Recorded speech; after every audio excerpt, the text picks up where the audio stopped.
মল্লিকার্জুন জ্যোতির্লিঙ্গ।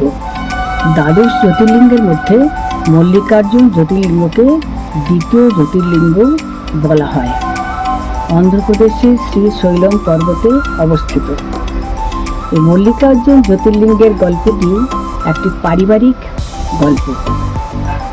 মহাদেব, পার্বতী এবং তার দুই পুত্রকে নিয়ে, গণেশ এবং কার্তিক।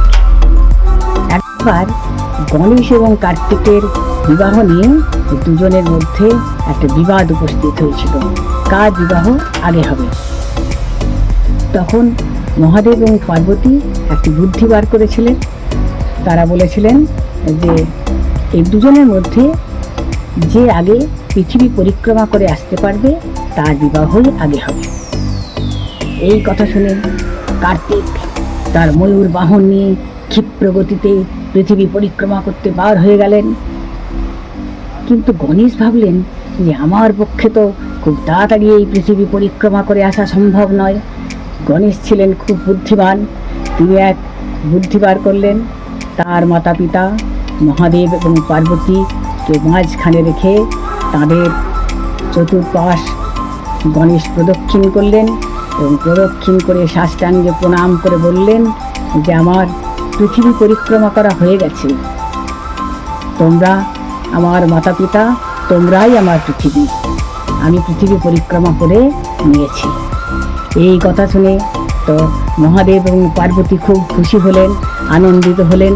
তারা গণেশকে নিয়ে উৎসব করতে লাগলেন এবং গণেশের বিবাহ তারা আগে দিয়ে দিলেন। কিছুদিন পরে কার্তিক ফিরে এলেন তার ময়ূর বাহন নিয়ে। এসে দেখেন যে গণেশকে নিয়ে তার পিতামাতা উৎসব করছেন এবং গণেশের বিয়েও আগে হয়ে গেছে। এই দেখে তো তিনি খুব রেগে গেলেন। তিনি তখন ওখান থেকে ক্রঞ্চ পর্বতে চলে গেলেন। মহাদেব এবং পার্বতী তারা তার পুত্রকে ফিরিয়ে আনার জন্য তারা তখন কার্তিকের কাছে গেলেন। কার্তিক তো কিছুতেই শুনলেন না। তিনি আরও রেগে যেয়ে তিনি আরও 12 ক্রোশ দূরে চলে গেলেন। তখন পার্বতী এবং মহাদেব এক জ্যোতির্লিঙ্গ রূপ ধারণ করে সেখানে প্রতিষ্ঠিত হলেন এবং প্রতি পূর্ণিমার দিন পার্বতী এবং অমাবস্যার দিন মহাদেব সেখানে পদার্পণ করতেন। সেই দিন থেকে তারা সেই মল্লিকার্জুন নামে ওখানে তারা প্রতিষ্ঠিত হলেন।